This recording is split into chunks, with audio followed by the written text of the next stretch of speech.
So I just saw the new Hansel and Gretel movie in the movie theaters. Gretel and Hansel. I don't know why they have to make it so complicated. It's like Robin and Batman or Morty and Rick. It just doesn't flow right. I came from the mud. There's dirt on my hands. Strong like a tree. So if you're watching this video right now, you're probably wondering, should you go into the movie theater and spend money to watch this movie? I am gonna tell you right away in the beginning of this video, you could probably wait for it to be on DVD. That's how I felt leaving the movie theater. I didn't feel like it was worth making it like a $50 or $60 date night. I love horror. I mean, my whole life revolves around scary things. I like watching scary movies when they first come out. And when I see a scary movie, I wanna feel like, wow. When you leave the theater, it just grips you and you're like, I definitely have to watch that movie again in the future. I did not get that feeling from this movie, but this movie did have its pros as well. So let's talk about a couple things that this movie did right. First of all, the acting was definitely on par. I felt like the woman who played the witch did an amazing job. I'd hate for you to start something you can't stop. She did a great job being very creepy. She had the black fingers going on. She had cracked lips, her skin, like they did a great job. The contact lenses she was wearing, special effects, makeup artists. Good job, guys, on The Witch. Second thing that I feel like they really did right in this movie was the ambiance. Look! It smells of cake! They had a really dark tone the whole movie, very grim, out in the woods. There was a lot of scenes that were shot with that blue filter. It was very eerie. Being inside the witch's house, very uncomfortable. You could tell something wasn't right the whole time.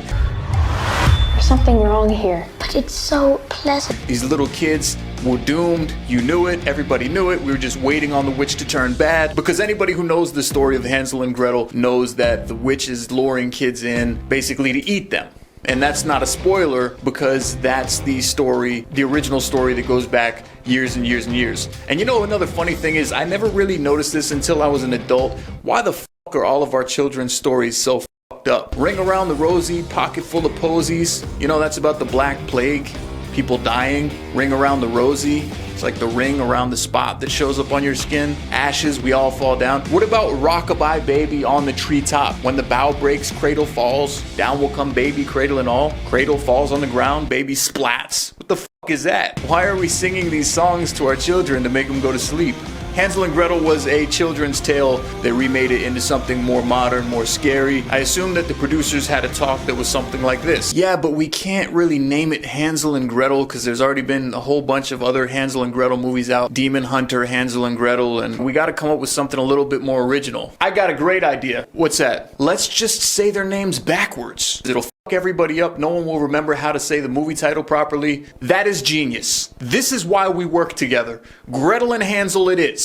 Maybe they could have come up with something a little bit more original. It's just, it feels hard for me to say because I grew up my whole life knowing the story of Hansel and Gretel, and now it's just everything's backwards. It's kind of like using paper straws on everything now.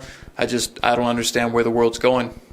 One thing about this movie that I really did enjoy is that they had a major focus on cinematography. It's really worth checking out as far as the scenes go. I love the scenes in it. And they really had a strong focus on triangles in that movie, which was kind of dope. If you like witchcraft and stuff like that, then, you know, maybe this movie would be for you to go see it in the theater. The children did a good job acting. I feel like they played a great role, especially the little girl, the older sister. She was the lead character. Obviously, this is Gretel's story now, and Hansel is her sidekick. She did a good job acting. So 2 cons about the movie that I really didn't like that much. Don't worry, I'm not going to drop any spoiler bombs yet. I will warn you before spoilers come up, so if you do want to actually see this movie in the theaters, I'll give you a big warning on the screen, so you should stop watching the video at that point. But 2 things that I didn't like without spoilers. Number 1, when I'm trying to lose myself in a film and it's going really well, things are going really good, there's no way to pull me out of that immersed feeling better than putting some 3D computer animated shit on the screen. It takes me out of the zone. So within the first 5 minutes of the movie, there was a scene where they used some 3D computer animations, and you could totally tell that it was generated by a computer, and that was like, ugh. Am I watching a fucking video game or a movie? Because a minute ago everybody was real, and now what just happened on the screen I could totally tell was 3D rendered on a computer. I don't like it when people put 3D effects in movies that don't look realistic enough to blend in with the rest of the movie, if that makes sense. And number two is I feel like the storyline just flew along. It didn't really give you enough time for any kind of like character development. I didn't feel like I was getting to know the characters. Okay, here's the kids, you're kicked out into the wilderness, go, they run along, find a witch, and then the fucking end of the movie's here, and I didn't feel attached to anybody. I didn't feel a connection. There was no deep rooted connection that I need to feel to be emotionally invested in these kids, and I didn't even care. I was like, it. If the little brother dies, I didn't even know him that well. Fuck him. Oh well. Yeah, I'm going to hell. Not a lot of character development, so don't expect yourself to fall in love with these characters. The only character that I really fell in love with personally was the witch, because she was just fucking amazing.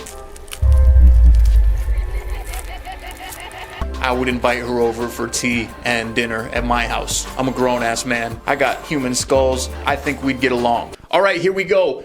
Put it up. Spoiler alert. If you want to watch this movie, stop watching this video now, because I'm about to shit all over this movie right now. Here's where I'm going to dig in deep and rip this movie a new ass, because there's a lot of things about it that I didn't like, and we're going to talk about it starting now. So like, what kind of up family are we watching here anyways?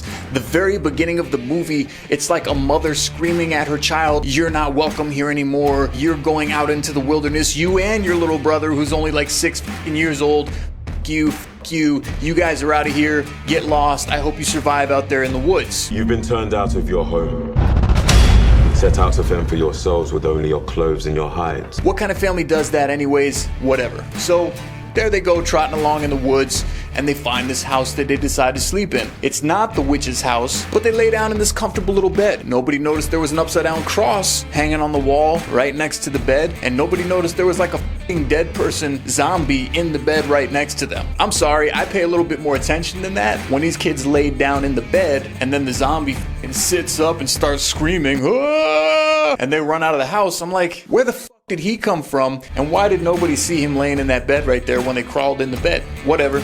Right? Whatever. Next, they come across the witch's house. Food is amazing. The witch invites them in. Everything's going good. The witch seemed very welcoming, and in the back of the kids' minds, they kind of had an uncomfortable feeling when they were there. But the older sister, Gretel, apparently has some kind of witch powers herself, but she's never unlocked them. Never once used them a day in her life. And now she comes here to the witch's house, and the witch and her start becoming friends, and the witch wants Gretel to be like her apprentice, and she wants to eat the little brother. The little brother disappears, the witch and Gretel are having a nice little conversation, and the witch starts teaching Gretel how to unlock her powers. Tell the broom to stand up. So she tries and tries and tries and nothing happens. So finally she gets the broom to stand up straight. Next thing you know, Gretel's walking around the woods, bending whole ass trees over now. Whole trees, like 200 years old trees, this wide. She's pulling them over, bending them over. 5 minutes ago, she didn't even know how to fucking make a broom stand up. Now she's out here bending over these gigantic fucking trees. And number two, the climax of the movie didn't really feel like a huge grand finale to me. It just happened like that. Gretel just learned how to make a broom stand up and bend the trees over. Meanwhile, the witch that has them in her house has been eating and feasting upon the souls of children for like fucking 50 years or something. She's like the black magic goddess living in the middle of the woods, and these two little kids come along. She teaches one kid how to make a broom and stand up, and then the end of the movie, the little kid shoots like a pitchfork at the witch's throat and starts choking her on the wall with it and using her abilities like rips the witch's head off with the pitchfork. Okay. Can we just rewind everything I just said? This witch is like the black goddess of witches in the middle of the woods, and she's been killing kids for a living now. For 50 years, doing it for a fucking living. Eating them, killing them, shitting on their graves. And then Gretel learns how to make a broom stand up and can just kill this powerful witch in 2 minutes, and that was the end of the movie. I didn't like that part at all. I liked the movie a lot for what it was. And what it was to me was a very cinematic, beautiful film to watch as far as dark, creepy, demonic witchcraft scenes, environments, settings. There's one part of the movie where the witch dumps out like all these children's organs all over the table. There's some really dark scenes in the movie, but the storyline itself was just a major turnoff to me. A little kid should be able to come along, kill the main witch like that. And the reason that she killed the witch is because she was trying to save her little brother. She needed to save her little brother because the witch was killing the little brother. So she kills the witch. And then she decides, after she kills the witch, well, hey, you know what? The apple doesn't fall far from the tree. Our mother kicked us out, and you were only like, what, 6, 7 years old when she kicked us out? Well, it's only been like a month. So you're still 6 or 7, and I just killed somebody to save you, but now I'm gonna send you your own direction so I could focus on being a witch too. Sound just like your mother. So I hope this video was helpful to you guys. If it was, hit that like button down below if you enjoyed it. Subscribe. We'll be reviewing some more horror movies here in the future. And also, we have a paranormal investigation show running. High five to all my subscribers that have been watching Hunt in Purgatory religiously. Every Thursday at 10 o'clock, we're releasing paranormal investigations here on the channel. We've got some really, really good episodes coming out. All right, I will catch you guys later. Next time, peace out. Have a good night. Enjoy your weekend. And, yeah, Gretel and Hansel.